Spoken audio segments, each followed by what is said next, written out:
D block के तत्वों का अभिलाक्षणिक गुण। इस अभिलाक्षणिक गुण में आज जो प्रॉपर्टी आप पढ़ने जा रहे हैं, मिश्र धातु का निर्माण। मिश्र धातु के निर्माण का जो कॉन्सेप्ट है वो परमाणुविक आकार वाले टॉपिक से रिलेटेड है। उस क्लास में भी हमने बतलाया था कि देखिए, हम लोग प्रथम संक्रमण श्रृंखला के तत्वों के आकार का अध्ययन करते हैं तो प्रारंभ में आकार घटता है क्योंकि नाभिकीय आवेश प्रभावी होता है, और बीच में तीन तत्व आयरन, कोबाल्ट और निकेल के संदर्भ में आकार जो होता है मतलब बराबर रहता है। और बराबर होने का कारण क्या बताया गया था? नाभिकीय आवेश, ये बताया गया था प्रभावी नाभिकीय आवेश और परिरक्षण प्रभाव का प्रभाव समान हो जाता है। तो एक चाहता है आकार को बढ़ाना और एक चाहता है आकार को घटाना। तो इस तीन तत्वों में दोनों का परिमाण समान होने के कारण ना आकार बढ़ता है, यही कारण है कि आयरन, कोबाल्ट और निकेल में आकार नहीं बढ़ता है। यही कारण है कि इसको पुराने आवर्त सारणी के नियम के अनुसार एक ही साथ एक ही वर्ग संख्या 8 में रोमन अंक में रखा गया है, क्योंकि आकार इस तीन ग्रुप के तत्वों का लगभग समान होता है। और वो ग्रुप है 8, 9, 10, जिसको रोमन अंक में 8th ग्रुप में रखा गया है। एक साथ इस तीनों ग्रुप के तत्व को आयरन, कोबाल्ट, निकेल आकार में ज्यादा भिन्नता नहीं रखने के कारण इसको एक साथ रखा जाता है। उसके बाद हम बाद के दो तत्वों पर बात किए थे कि परिरक्षण प्रभाव का ही क्षमता बढ़ जाता है जो परमाणु के आकार को बढ़ा देता है। तो इसी से निकलकर सामने आया आयरन, कोबाल्ट और निकेल जो कि आकार में समानता रखता है। अपने से सोचिए, आप ठोस अवस्था पढ़कर आने वाले स्टूडेंट हैं कि ठोस अवस्था में जो भी धातु का क्रिस्टल होता है उसमें जो जालक बिंदु होते हैं, उस जालक बिंदु कोई धातु का जालक है और जालक बिंदु से कोई दूसरे एटम को आकर वहां फिट होना है, तो वही ना फिट होगा जिसका आकार उसके रेंज में रहे। कोई बड़ा कैसे जाकर उसके जालक बिंदु पर फिट हो जाएगा? तो यहाँ एक कंडीशन बनाया गया है कि अगर किसी धात्विक परमाणु के क्रिस्टल में दूसरे धातु को मिक्सअप करना है तो शर्त है कि उसका आकार या तो 15% कम होना चाहिए या तो 15% अधिक। उससे अधिक या कम रहने पर वो उसमें मिक्सिंग नहीं होगा। आप लोग बहुत सारे बर्तन को अपने डेली लाइफ में यूज करते हैं, जैसे स्टेनलेस स्टील का बर्तन, ये आप कोई धातु नहीं यूज करते हैं। पीतल का बर्तन आप धातु को यूज नहीं यूज करते, ये मिश्र धातु है। और मिश्र धातु क्या है? 2-3 धातु के मिश्रण से बना होता है। और ये क्या जरूरत है 2-3 धातु को मिक्स करने का? तो जरूरत है क्योंकि बहुत सारा धातु जो होता है जब हम मिक्स कर देते हैं 2-3 धातु तो उसका क्वथनांक गलनांक बढ़ जाता है। मतलब आप कोई चीज बनाइएगा तो वो जल्दी गलेगा नहीं, खराब नहीं होगा, उसकी कठोरता बढ़ जाएगी। तो क्वथनांक गलनांक में वृद्धि हो जाए, उसका कठोरता बढ़ जाए, इसलिए मतलब मिश्र धातु बनाया जाता है। तो मिश्र धातु 2-3 धातु के मिश्रण से तैयार किया गया धातु होता है। मिश्र धातु ये डी ब्लॉक के तत्व सबसे अधिक बनाते हैं और इसका मेन सबसे पहला रीजन है कि ये आकार में समानता दिखाते हैं। इसलिए इस पूरे आवर्त सारणी में सबसे ज्यादा मिश्र धातु बनाने का क्षमता इस डी ब्लॉक संक्रमण धातु में है। और इसका मेन पॉइंट है कि इसके आकार में समानता, जो आप परमाणु त्रिज्या में ही देख लिए आयरन, कोबाल्ट, निकेल। दूसरा, इसका आकार मतलब जो कंडीशन है वो इम्पोर्टेंट कंडीशन आप ध्यान देंगे कि वही धातु के क्रिस्टल में उसी धातु को आप मिक्सअप कर सकते हैं जिसका आकार या तो 15% कम रहे या 15% अधिक रहे। मतलब सपोज दैट किसी परमाणु का आकार 100 pm और उसके साथ अगर मिक्सअप करना है दूसरे धातु को, तो उस दूसरे धातु का आकार या तो 115 होना चाहिए तो 85 होना चाहिए। 115 से अधिक रहेगा तो मिक्सिंग नहीं होगा और 85 से 115 से अधिक रहेगा तो मिक्सिंग नहीं होगा, 85 से कम रहेगा तो मिक्सिंग। नेक्स्ट पॉइंट कि ये धातु जल्दी किसी से रिएक्शन नहीं करते, इनकी क्रियाशीलता बहुत कम होती है, इसलिए इतना ज्यादा संक्रमण धातु बनाने में सफल है। नेक्स्ट पॉइंट, अत्यधिक कठोरी। तो हम बता ही दिए आप लोगों को कि ये दो तीन धातु को मिक्स करने से क्या होता है, उसकी कठोरता, गलनांक ये सब बढ़ जाता है, इसलिए ये मिश्र धातु बनाए जाते हैं। इससे अब आइए जो एग्जाम में क्वेश्चन, ऑब्जेक्टिव क्वेश्चन जो बहुत बार आ रहा है, बार बार वो इसी तरह से आ रहा है कि कासा निम्नलिखित में से कौन से दो धातुओं का मिश्रण होता है। तो कासा कॉपर और टीन, पीतल कॉपर और जिंक का मिश्रण होता है। तो आपको ये ध्यान देना है, गन मेटल बहुत सारे ऑर्नामेंट्स जो बनाए जाते हैं, कहते हैं आप गन मेटल का है, तो जानिए तो गन मेटल कौन कौन से धातु का मिश्रण होता है, कॉपर, जिंक और टीन। ये तीन धातु के मिश्रण से गन मेटल बनाया जाता है। स्टेनलेस स्टील, स्टेनलेस स्टील मुख्यतः आयरन और क्रोमियम के मिलने से बना होता है मुख्यतः, लेकिन बहुत सारे केस में देखा गया है कि स्टेनलेस स्टील का जो बर्तन है वो वास्तव में 4 धातु का, ये जनरल कंपटीशन में भी बहुत बार आने का रिकॉर्ड बनाया है। ये स्टेनलेस स्टील, पीतल और कांसा, ये तीनों एसएससी, बैंकिंग, रेलवे के एग्जाम में बहुत बार आया है कि ये जो मिश्र धातु है कौन से दो धातु का मिश्रण है, इसलिए इसको ध्यान देंगे। स्टेनलेस स्टील जिस बर्तन में आप रोज भोजन ग्रहण करके आते हैं वो आयरन, क्रोमियम, निकेल, कॉपर, ठीक है, कॉपर का लिए कार्बन और इसमें भी परसेंटेज है कि आयरन का परसेंटेज सबसे अधिक होता है 73%, क्रोमियम 18%, निकेल 8% और कार्बन 1%। नाइक्रोम, ठीक है, निकेल, क्रोमियम और आयरन का मिश्रण होता है nichrome. German silver copper, zinc और निकेल का मिश्रण होता है।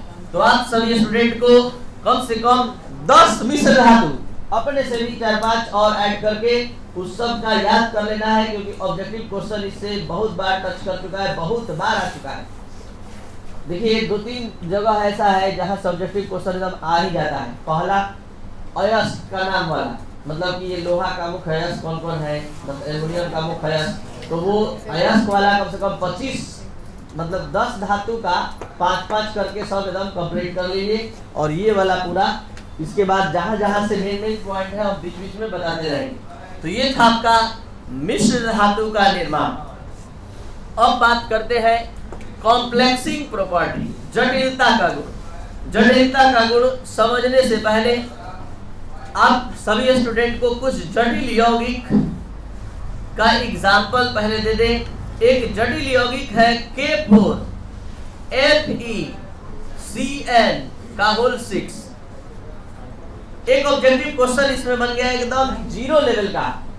इस यौगिक में कौन सा संक्रमण धातु वर्तमान है? ऑप्शन पोटेशियम, आयरन, पोटेशियम एवं आयरन या दोनों? आयरन। समझ रहे हैं इसमें संक्रमण धातु कौन है? आयरन। दूसरा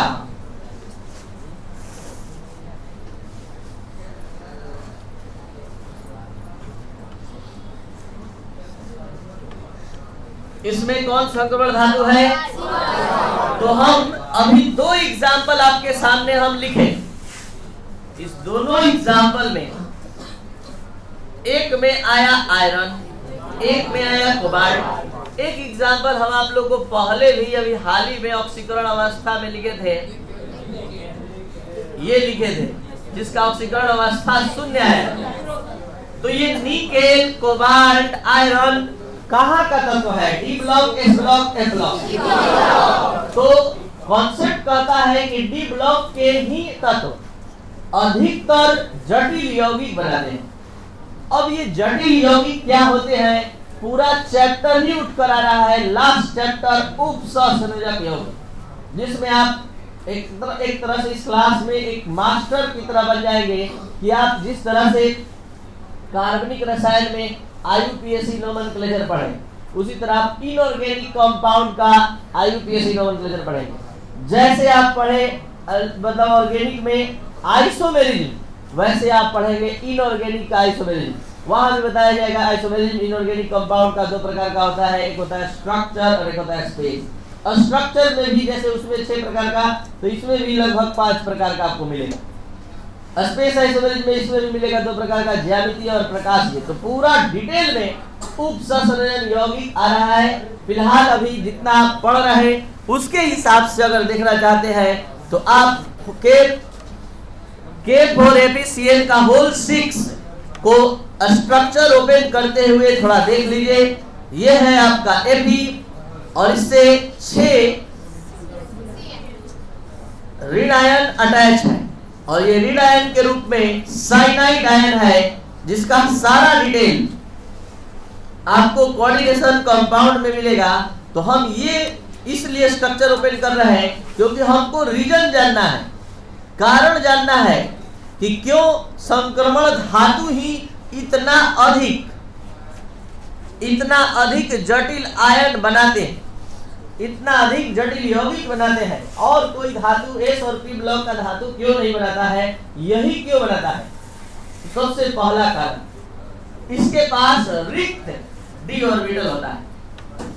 रिक्त d ऑर्बिटल आप जब कॉन्फ़िगरेशन लिखते हैं अंतिम में क्या आता है, मतलब लास्ट इसका वैलेंस शेल के रूप में क्या जानते हैं आप, n-1d 1 to 10 और ns 1 to 2 या 0 1 2 जो भी। तो इसके पास कुल कितना इलेक्ट्रॉन रखने की, धारण करने की क्षमता है, 10 तो इसी में रख लेगा और 2 इसमें रख लेगा, यानी टोटल कितना, देखिए 12 इलेक्ट्रॉन ग्रहण किया। बढ़िया से देखिए, केवल दे देने से कोई नहीं रख लेगा, उसके पास जगह होना चाहिए। तो अगर 6 जोड़ा इलेक्ट्रॉन कोई दे रहा है, कोऑर्डिनेट बॉन्ड क्या है, एक जोड़ा, एक Cn का पूरा डिटेल देखिए, आपको सब बात समझ में आ जाएगा। C के बाद हम कैसे बताइए, 4, ये रहा C का 4 इलेक्ट्रॉन। N का बताइए, N का 3 नहीं 5, N का 5 होता है भाग कक्ष में। ये देखिए 3 बॉन्ड बन गया, ठीक है। और यहाँ ये कितना लॉस किया है, 4, एक पोटेशियम एक इलेक्ट्रॉन लॉस किया है, तो 4 पोटेशियम 4 इलेक्ट्रॉन लॉस करेगा, और 2 ये लॉस किया है क्योंकि 2 प्लस के रूप में होता है, तो 4 और 2 6, एक करके ये सभी Cn को इलेक्ट्रॉन दिया है। तो कहां से 6 आया, 4 यहाँ से और 2 यहाँ से, तो 2 यहाँ से, तो ये देखिए 2 प्लस और 2 माइनस कटा दिए, पूरा 2 प्लस और 2 माइनस को जो कटा दिए तो कितना बच गया, 1 2 3 4। इसी 4 को यहाँ लिखा गया है 4 माइनस।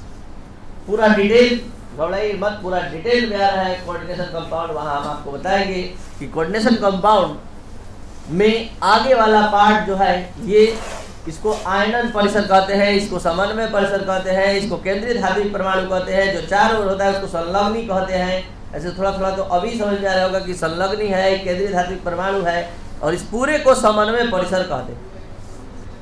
तो ये केंद्रीय धात्विक परमाणु जो ये इसको बोल रहे हैं, इसको वहां उस चैप्टर में एक विशेष नाम दिया गया है, संलग्नी, इंग्लिश में लिगेंड। ये एक एक जोड़ा इलेक्ट्रॉन दे रहा है, ये डिजाइन नहीं है, एक एक जोड़ा इलेक्ट्रॉन ग्रहण कर रहा है।